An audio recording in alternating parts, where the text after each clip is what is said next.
Goeiedag, baie welkom op in 'n Netedop. Vandag praat ek oor die tema herlewing is hier. Die herlewing is hier. En Bernice West sing dit in een van haar liedjies. Herlewing is hier. Arnold de Wet sing daar. Ons moet ons knie buig en dis tyd vir herlewing. Is tyd wat ons weer voor die Here ons sondes bely. Reg deur die geskiedenis het ons agtergekom dat wanneer herlewing uitbreek, dit gepaard gegaan het met sondebelydenis. En herlewing kan enige tyd, enige plek in jou lewe plaasvind. Herlewing het eintlik begin toe Jesus aarde toe gekom het. Dit was die begin van alle herlewing, is toe die Here Jesus gekom het en mense kom red het, soos hy dan ook vir Nicodemus verduidelik in Johannes hoofstuk 3, dat jy van bo af gebore moet word, dat jy wedergebore moet word, dat jy eintlik as 'n babietjie in die geloof in die wêreld ingaan en leer loop en leer luister en leer praat en leer om reg te kyk. En herlewing is 'n nuwe geboorte, wanneer jy wedergebore is.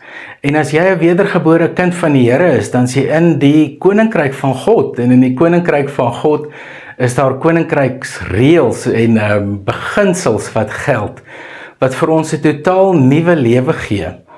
Want in die koninkryk van God is daar herlewing, daar's elke dag herlewing. Daar's herlewing deur sy kinders, wat in die wêreld oor hom praat. Want wanneer ons oor die goeie nuus van Christus praat, dan is daar herlewing. En herlewing is wanneer 'n klomp mense dit saam doen, nog meer en meer mense praat oor die Here, en gelowiges moeite doen om seker te maak dat die mense wat nie in die kerk is nie, kerke toe kan gaan en kan deel word van 'n geloofsgemeenskap. Herlewing begin wanneer ons moeite doen, ons wat kinders van die Here is, ons wat wedergebore is, moeite doen om uit te gaan en te praat, want niks gaan gebeur as ons nie gaan praat nie. Herlewing vind elke dag plaas in 'n bekering. Is iemand die Here aanneem, as iemand vir die eerste keer in hulle lewe die Here begin volg, dan is dit in daai mense se lewens 'n herlewing wat uitbreek. En as ons as gelowiges, kinders van die Here, wat in sy koninkryk is en in sy koninkryk woon, saam hierdie dinge bespreek en saam moeite doen om nuwe bekeerlinge in ons wêreld in te kry, dan sal ons natuurlik sien dat daar herlewings gaan uitbreek in 'n klomp mense se lewens.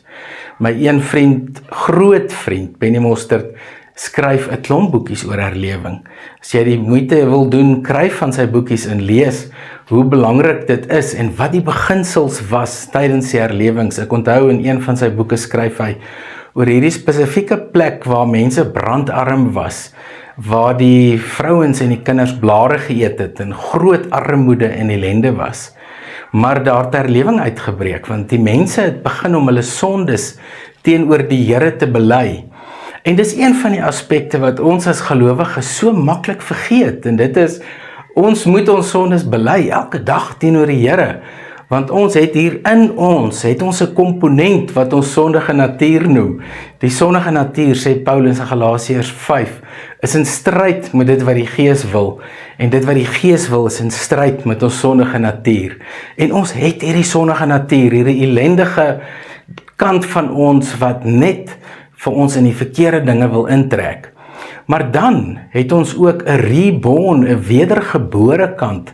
My seun sê die ander dag vir my, "Papa, die wedergebore komponent in my, help vir my om die regte besluite te neem. Help vir my om te kies om nie die verkeerde dinge te doen nie." En ek dink daar's 'n waardevolle les in dit wat my seun Hanske sê, want ons is wedergeborenes, en wedergeborenes het 'n nuwe lewe, nuwe klere aan, Kolossense 3, as Paulus daaroor skryf. En 'n wedergeboorte is iemand wat sondes doodmaak, sondes laat staan, wat die sondige natuur onder beheer en in toom kan hou.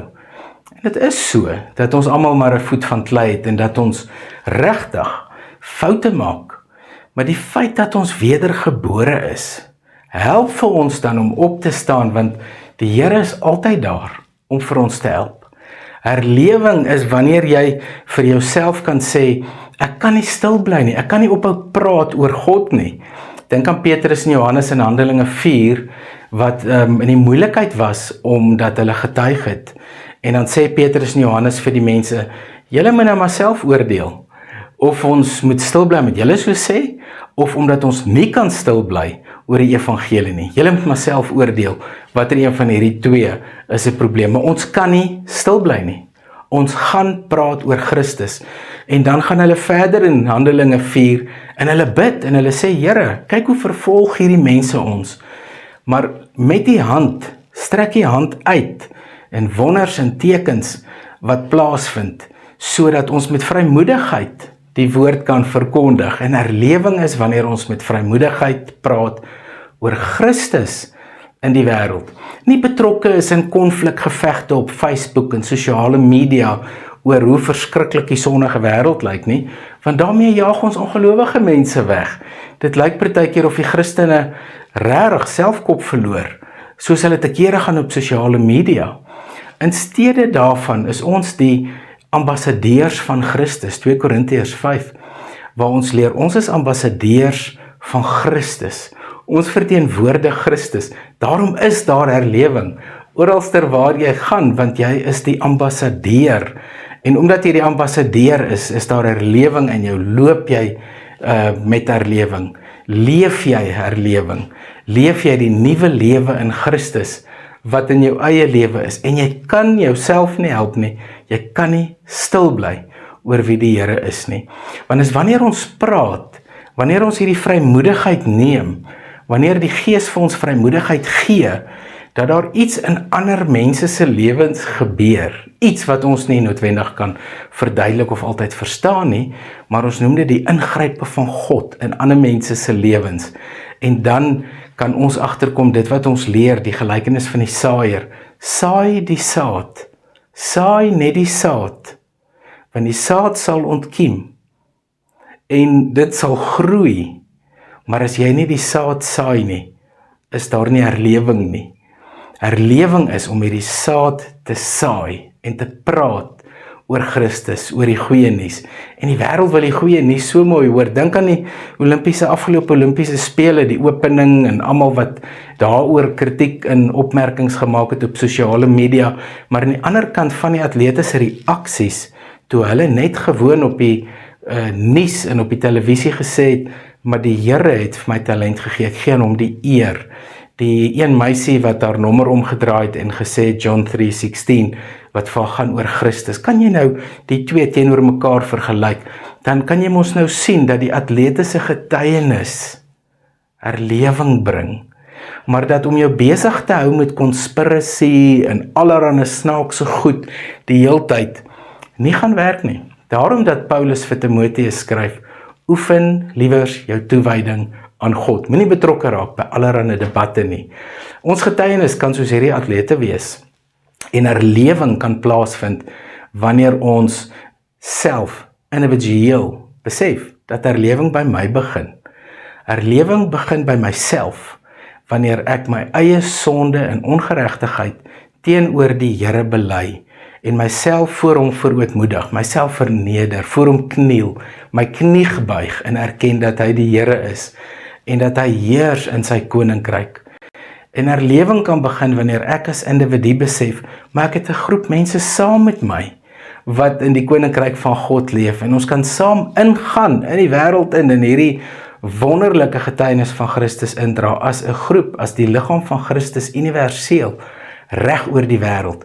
In steede daarvan om betrokke te raak by debatte oor verskriklike goed soos openinge van die Olimpiese spele en daar's baie ander goed. Mense hou hulle besig met gesprekke oor die eindtyd en die verskriklike goed en merk van die dier, maar intussen is herlewing iets wat daai meisie doen as sy haar nommer omdraai en Jesus se naam reflekteer in haar lewe, as 'n ambassadeur daar staan en vir die wêreld wys in wie sy glo. En daarom kan ons sê herlewing is hier, herlewing is al hier vir 2000 jaar. So die herlewing is hier. Christus is hier. Toe hy gekom het, het alles begin en hy's by jou. En jy is die een wat hierdie herlewing van Christus die wêreld indra.